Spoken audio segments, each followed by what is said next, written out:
Just একবার ভাবো, তুমি একটা বিমানে রয়েছো, কিন্তু সেখানে সকল যাত্রীরা হচ্ছে খুনি।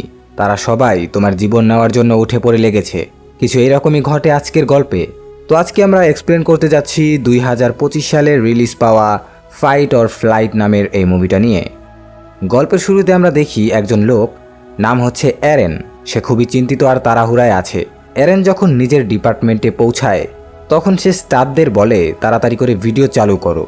ভিডিও চালু করার পর দেখা যায় একটা ফ্যাক্টরিতে বিশাল এক বিস্ফোরণ হয়েছে। এরপর অ্যারেন বিষয়টা নিয়ে রিসার্চ করে জানতে পারে এর পেছনে হাত আছে ঘোস্ট নামের একজন হ্যাকারের। ঘোস্ট আসলে কে সেটা কেউ জানে না, তার আসল নামও কেউ জানে না। অ্যারেন আর তার টিম সিসিটিভি ফুটেজ চেক করে, তখন বুঝে যায় যে ঘোস্ট একজন ভয়ঙ্কর মাস্টারমাইন্ড, কারণ কোনো ফুটেজেই তার মুখ ঠিকঠাকভাবে দেখা যাচ্ছিল না। পরিস্থিতি অনেক খারাপ হয়ে গেছে। রেগে গিয়ে অ্যারেন বলে এই সব কিছু ক্যাথরিন আসার আগেই শেষ হওয়া দরকার। ও কিছু টের পেলে চলবে না। ক্যাথরিন যখন অফিসে আসে তখন প্রথমেই অ্যারেনের কাছে কেসের আপডেট চায়। তখন ক্যাথরিন বুঝে যায় যে ঘোস্ট এখন ব্যাংককে আছে। বিস্ফোরণে ক্যাথরিনের টিমের অনেক সদস্য মারা গেছে। এতে সে খুবই রেগে যায়।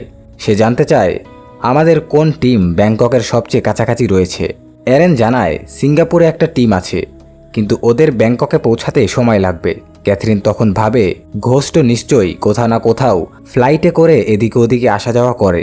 এখন যেভাবেই হোক তাকে ধরতেই হবে। সময় হাতে মাত্র 1 ঘন্টা। সবাই মাথা কাটাতে শুরু করে। তখন ক্যাথরিন বলে আমাদের কাছে আর কোনো অপশন নেই, এটা একমাত্র একজনই করতে পারবে। আর ভাগ্য ভালো সে এখন ব্যাংককেই আছে। তারপর গল্প সরাসরি ব্যাংককে চলে যায়। সেখানে একজন ছোট্ট ছেলে ধীরে ধীরে একটা অটোরিকশার দিকে এগোচ্ছে। সেখানে একজন লোক ঘুমিয়ে আছে। ছেলেটা চুপি চুপি লোকটার ব্যাগ থেকে কিছু চুরি করতে চাচ্ছিল, কিন্তু হঠাৎ লোকটা জেগে ওঠে। লোকটার নাম ছিল লুকাস। লুকাস ছেলেটাকে তাড়িয়ে দেয়। তারপর নিজে ধূমপান করতে করতে একটা বারে ঢুকে পড়ে। বারটেন্ডার তাকে জিজ্ঞাসা করে আপনি কফি খাবেন? আমি নিয়ে আসছি। কিন্তু লুকাস বলে না, আমি শুধু মদ খাই, তাও ফ্রিতে হলে ভালো। লুকাস বলে আমার শরীরের সব অঙ্গ ঠিকঠাক আছে, আমি মারা গেলে সব বিক্রি করে টাকা তুলে নিও। ওই সময় লুকাসের ফোন বেজে ওঠে। ফোনটা দেখে সে যেন ভূতের মতো ভয় পেয়ে যায়। কলটা ছিল ক্যাথরিনের, কিন্তু লুকাস কল কেটে দেয়। ক্যাথরিন তাকে বেশরমের মতো বারবার কল করতে থাকে, আর লুকাস বারবার কেটে দেয়। হঠাৎ বারের ল্যান্ডলাইন ফোন বেজে ওঠে। লুকাস বলে ওটা ধরো না, কিন্তু বারটেন্ডার ধরে ফেলে। ফোনের ওপাশে ছিল ক্যাথরিন। সে সরাসরি বলে লুকাসের সঙ্গে আমার এখনই কথা বলতে দাও। লুকাস রেগে গিয়ে বলে তুই আবার কি চাস? আমার জীবন তুই একদম বরবাদ করে দিয়েছিস। আমি এখন লুকিয়ে থাকি, কিন্তু লোকেরা আমাকে খুঁজেই চলেছে। ক্যাথরিন তখন বলে এটাই তোমার শেষ সুযোগ সবকিছু আবারও ঠিক করার। আমার কথা বিশ্বাস করো, আমি সবকিছু আবার ঠিক করতে পারি। ওই সময় কিছু গুন্ডা বারে ঢুকে লুকাসকে মারতে আসে, কিন্তু লুকাস এত সহজে মরবে না। সে সবাইকে গণধোলাই দিয়ে পালিয়ে যায়। বাইরে বেরিয়েই সে ক্যাথরিনকে কল করে। কি করতে হবে বলো? ক্যাথরিন বলে ঘোষ নামের একজন হ্যাকারকে ধরতে হবে। সে ব্যাংকক থেকে ফ্লাইটে উঠতে যাচ্ছে। তোমার কাজ তাকে খুঁজে বের করে আমার কাছে নিয়ে আসা। লুকাস তখন বলে এর বদলে আমি কি পাবো? ক্যাথরিন বলে তুমি তোমার আগের জীবনে ফিরে আসতে পারবে, তোমাকে আর পালিয়ে বেড়াতে হবে না। লুকাস রেগে বলে তুই ভাবছিস আমি তোকে এত সহজে বিশ্বাস করব? এতক্ষণে আবার কিছু গুন্ডা চলে আসে। লুকাস ভাবে আমি আর কতদিন এভাবে ব্যাংককে লুকিয়ে থাকবো। সে আবার ক্যাথরিনকে ফোন করে এবং বলে প্ল্যানটা ঠিকঠাকভাবে বুঝিয়ে দে। ক্যাথরিন তাকে বলল তাড়াতাড়ি করে এয়ারপোর্টে যেতে, আর তোমাকে ওই ফ্লাইটেই চড়তে হবে যেটাতে ওই হ্যাকারটা চড়বে। লুকাস তার কথা শুনে ট্যাক্সিতে বসে পড়ল এয়ারপোর্টের উদ্দেশ্যে যাওয়ার জন্য। এয়ারপোর্টে প্রবেশ করার পূর্বে সে ট্যাক্সি ড্রাইভারের কাছ থেকে তার টি শার্ট বদলে নিল। এয়ারপোর্টে ঢোকা মাত্রই তাকে অজানা কেউ একজন পাসপোর্ট আর টিকিট ধরিয়ে দিল। এরপর ক্যাথরিন আবারও কল করল এবং লুকাসকে বলল যে ঘোস্টের গুলি লেগেছে আর ডক্টর তার ট্রিটমেন্ট করেছে, আর এই জিনিসটা যেন সে মাথায় রাখে, কারণ এতে তাকে ধরতে আরও সহজ হবে। এতটুকু ইনফরমেশন লুকাসের জন্য যথেষ্ট ছিল। এরপরে সে চুপচাপ ফ্লাইটে গিয়ে বসে পড়ল। এই ফ্লাইট ব্যাংকক থেকে স্যান ফ্রান্সিসকোতে যাবে। লুকাস অনেক বেশি খুশি, কারণ সে এতদিন পরে ব্যাংকক থেকে নিজের বাড়ি আমেরিকায় যাচ্ছে। এরই মধ্যে তার সঙ্গে যে লোকটা বসেছিল সে তার সাথে কথা বলতে শুরু করে। তার নাম ছিল কায়ান। কায়ান লুকাসকে বলে যে সে হচ্ছে একজন ফেমাস কোরিওগ্রাফার, মানে সে সবাইকে নাচতে শেখায়। তোমাকে আমার মুভ দেখা উচিত, কারণ সবাই আমার মুভ দেখার জন্য লাইন দিয়ে দাঁড়িয়ে থাকে। লুকাস এই লোকটার কথায় বিরক্ত হচ্ছিল। এইদিকে ক্যাথরিনের টিম তাকে বলে যে প্লেনের ভেতরে যত লোক রয়েছে সবাই কিলার, আর তারা সবাই ঘোস্টকে মারার জন্যই এসেছে। কিন্তু কেউ জানে না যে ঘোস্ট দেখতে কীরকম। এটা শুনে ক্যাথরিন অনেক বেশি চিন্তিত হয়ে যায় এবং তার টিমকে বলে যে তোমরা কি ঠিক ইনফরমেশন দিচ্ছ? তার টিম বলে যে হ্যাঁ, এটাই সত্য। ক্যাথরিন বুঝে গেল যে এখন ওই প্লেনে অনেক বড় সমস্যা হতে চলেছে। এরপর সে তার টিমকে বলল যে যত তাড়াতাড়ি সম্ভব ঘোস্টের চেহারা খুঁজে বের করো। এইদিকে কায়ান লুকাসকে একটা ড্রিঙ্ক অফার করে, যেটা পান করার পর লুকাসের চোখ ঝাপসা হয়ে যায়। এরপর কায়ান তাকে বাথরুমে নিয়ে যায় এবং ধমকি দিতে থাকে। আসলে কিছুক্ষণ আগে কায়ানকেও ঘোস্টকে মারার জন্য কন্ট্যাক্ট দেওয়া হয়েছে, আর কায়ান মনে করছে যে লুকাসই হচ্ছে ঘোস্ট। সে লুকাসকে অনেক খারাপভাবে মারতে শুরু করে। বেচারা লুকাস কিছু করতেও পারছিল না, কারণ এই ড্রিঙ্কটা খাওয়ার পরে সে কিছুই ভালো মতো দেখতে পাচ্ছিল না। একটা সময় কায়ান লুকাসের গলা টিপে তাকে মারার চেষ্টা করে। তখনই লুকাসের মনে পড়ে যে ছাদের ওপরে একটা লোহার হুক রয়েছে। সে নিজের সবটুকু শক্তি দিয়ে কায়ানকে তুলে ওই হুকে তার মাথা ঢুকিয়ে দিল, আর কায়ানের ওখানেই খেল খতম হয়ে গেল। তাকে মারার পরে লুকাস একটু চিন্তামুক্ত হলো। সে বুঝতে পারল যে এই ড্রিঙ্কের কারণে সে খুব শীঘ্রই বেহোশ হতে চলেছে, আর সেজন্য সে হামাগুড়ি দিয়ে দরজার কাছে গেল আর ওখানে একটা শ্যাম্পুর বোতল থেকে শ্যাম্পু পান করতে শুরু করলো, যেন তার বমি হয়। বমি করার পরে সে কিছুটা সুস্থ হয়ে গেল। তখনই দরজার কাছে দুজন ফ্লাইট অ্যাটেন্ডেন্ট চলে আসে। মেয়েটার নাম ছিল ঈশা আর ছেলেটার নাম ছিল রাইজ। তারা দুইজন এটা দেখতে এসেছে যে সবকিছু ঠিক আছে কিনা, কারণ ওয়াশরুমের দরজা অনেকক্ষণ ধরে বন্ধ রয়েছে। তারা দুইজন বারবার দরজা নক করছিল, কিন্তু লুকাস দরজা খুলছিল না। আর তখনই সেখানে ফ্লাইট মার্শাল চলে আসে। স্কাই মার্শালও জোরে জোরে দরজা ধাক্কাতে থাকে। শেষ পর্যন্ত লুকাস দরজা খুলে দেয়। তারা প্রশ্ন করে, তুমি এতক্ষণ ভেতরে কি করছিলে? লুকাস বলে, আমার হঠাৎ শরীর খারাপ হয়ে গিয়েছিল, তাই সময় লেগেছে। কিন্তু স্কাই মার্শাল তার কথা বিশ্বাস করেনি। সে ভাবল লুকাস কিছু না কিছু গোপন করছে। তখনই সে বন্দুক বের করে লুকাসের দিকে তাক করে, কিন্তু লুকাস চোখের পলকে তার বন্দুকটা ছিনিয়ে নেয়। এই দৃশ্য দেখে ফ্লাইট অ্যাটেন্ডেন্টদের চোখ কপালে উঠে যায়। তারা কায়ানের মৃতদেহ পায়নি, কারণ লুকাস তাকে টয়লেটের ভেতরে লুকিয়ে রেখেছিল। দুই অ্যাটেন্ডেন্ট তখন অনেক ভয় পেয়ে যায়। তখন লুকাস বলে, আমি একজন FBI এজেন্ট। আমি এখানে একজন অপরাধীকে ধরতে এসেছি। তোমাদের আমার সাহায্য করতে হবে। ঈশা নামে যে অ্যাটেন্ডেন্ট ছিল সে জিজ্ঞাসা করে, কে সেই লোক? দেখতে কেমন? বলো, আমরা সাহায্য করব। লুকাস বলে, আমি নিজেও জানি না সে দেখতে কেমন, শুধু জানি তার নাম হচ্ছে ঘোস্ট। আজ পর্যন্ত কেউ তার মুখ দেখেনি, তার আসল নামও কেউ জানে না। তবে এতটুকু তথ্য আছে যে সে কিছুদিন আগে গুলিবিদ্ধ হয়েছে। আমাদের ফ্লাইট ল্যান্ড করার আগেই তাকে খুঁজে বের করতে হবে। আমি যে লোকটাকে এখন মারলাম সেও ঘোস্টকে মারতে এসেছিল এবং ভেবেছিল আমি ঘোস্ট। এর মানে হচ্ছে এই ফ্লাইটে আরও অনেক মানুষ আছে যারা ঘোস্টকে মারতে এসেছে, কিন্তু আমি তাকে জীবিত ধরতে চাই, তাই ওকে মারার আগেই খুঁজে বের করতে হবে। লুকাস ঈশাকে বলে, আমার কিছু কাপড় দরকার, আমার কাছে কিছুই নেই। এই সময় ফ্লাইটের কার্গো এরিয়াতে একজন হিটম্যান লুকিয়েছিল, যে নিজের ওয়েপেন প্রস্তুত করছিল। এদিকে লুকাস নিজেও প্রস্তুত হয়ে যায়। সে ভেতরে গিয়ে দেখে নেয়, তারপর বাইরে এসে যাত্রীদের তালিকা পরীক্ষা করে। তারপর ঈশা তাকে কার্গো এরিয়াতে নিয়ে যায়। সবাই মিলে সেখানে গিয়ে কম্পার্টমেন্ট খুলতেই একটা মৃতদেহ নিচে পড়ে যায়। এটা ছিল আসল স্কাই মার্শালের লাশ। এর মানে লুকাস যে লোকটাকে আগেই মেরেছিল সে ছদ্মবেশে স্কাই মার্শাল সেজেছিল। লুকাস তখন কিছুটা ভেবে বসে পড়ে।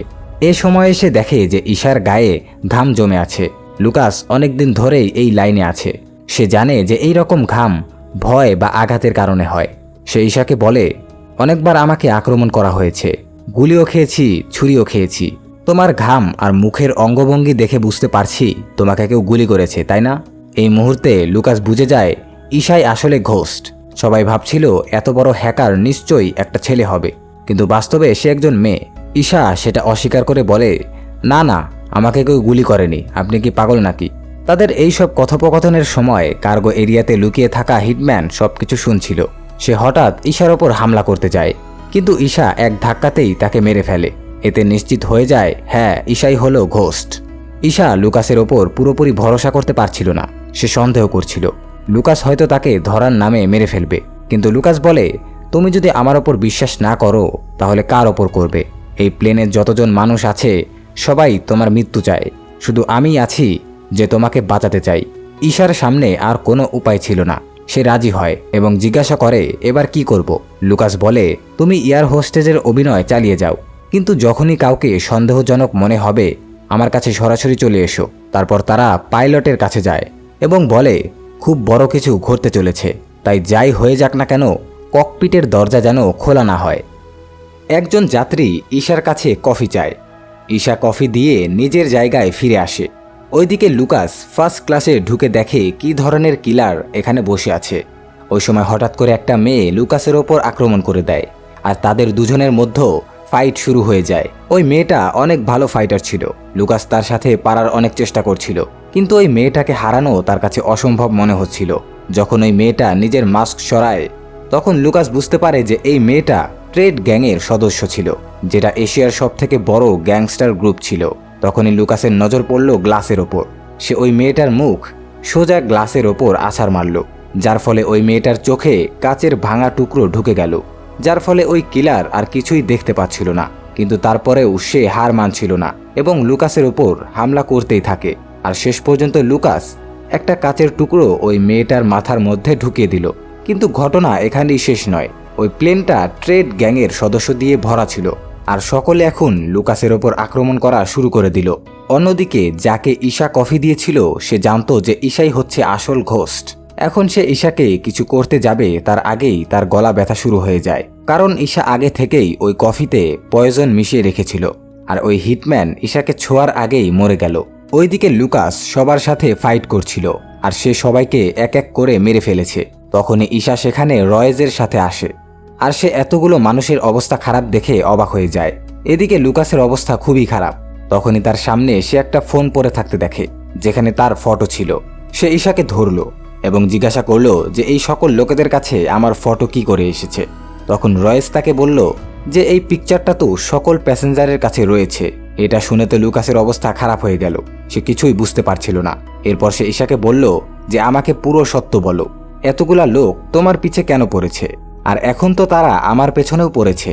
ঈশা বলল যে আমি কিছুদিন আগে একটা ফ্যাক্টরিকে বম দিয়ে উড়িয়ে দিয়েছিলাম, কারণ ওই ফ্যাক্টরিতে বাচ্চাদের দিয়ে কাজ করানো হতো, যেটা আমার ভালো লাগেনি। সেজন্য আমি বম দিয়ে উড়িয়ে দিয়েছি। আর আমি এটা জানি না যে তোমার পেছনে এরা কেন পড়েছে। এটা শুনে লুকাস কনফিউজড হয়ে যায়। ওইদিকে অ্যারেন ক্যাথরিনকে জিজ্ঞাসা করে যে আমার লুকাসের প্রতি একদমই বিশ্বাস নেই, আর তোমার কিভাবে এত বিশ্বাস যে সে ঘোস্টকে জীবিত ধরে এনে তোমার হাতে দেবে? তখন ক্যাথরিন তাকে পুরো ঘটনা বলতে শুরু করলো। আসলে লুকাস একটা এজেন্সির জন্য কাজ করত।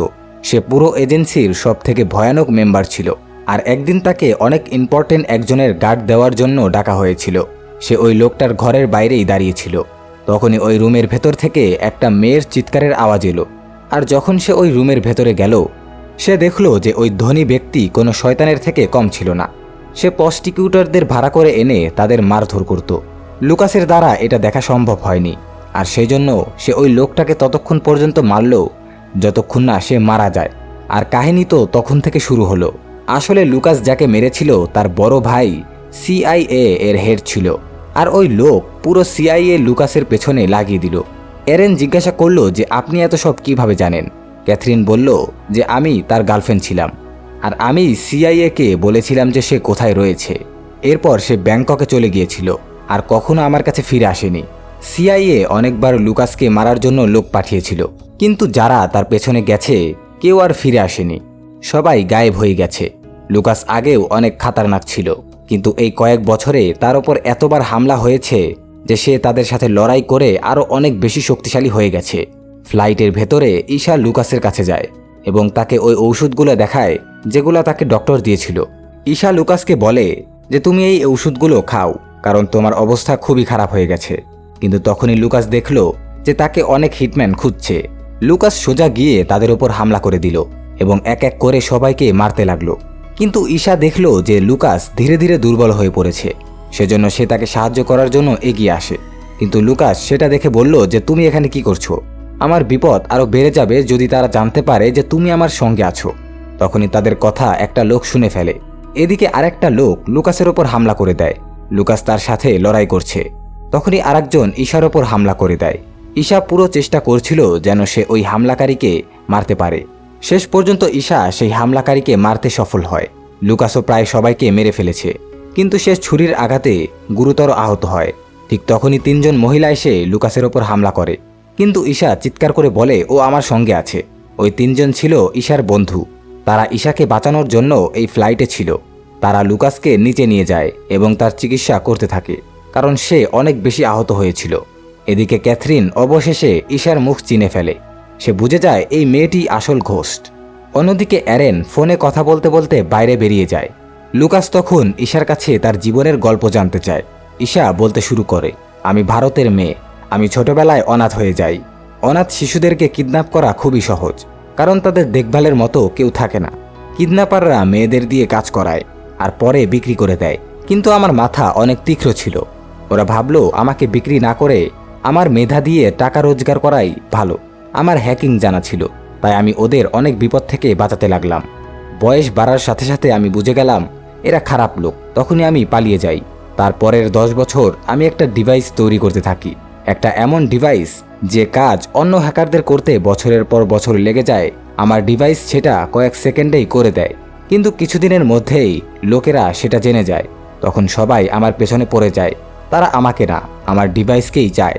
আমার ভয় হয় এই ডিভাইস যদি কোনো ভুল মানুষের হাতে পড়ে তাহলে পৃথিবী ধ্বংস হয়ে যাবে। এদিকে ক্যাথরিন এসে অ্যারেনের সামনে দাঁড়িয়ে পড়ে। সে জিজ্ঞাসা করে, তুমি আমার কাছে কি লুকাচ্ছ? তখন অ্যারেন স্বীকার করে, আমার লোকেরাও ঘোস্টের পেছনে লেগেছে। ঘোস্টের কাছে একটা স্পেশাল ডিভাইস আছে।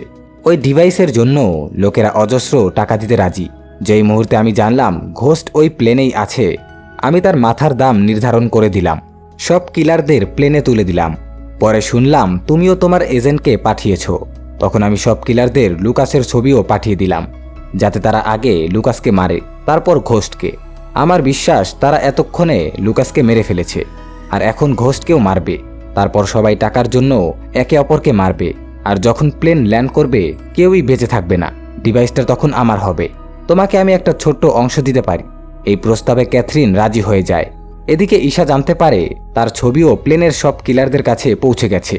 তার মানে যুদ্ধ এখন আবারও ভয়ঙ্কর হতে চলেছে। লুকাস বলে, আমাকে এই ঔষধটা দাও। ঈশা ঔষধ দেয়, আর খাওয়ার সঙ্গে সঙ্গে লুকাসের শরীরের মধ্যে এক অদ্ভুত পরিবর্তন শুরু হয়।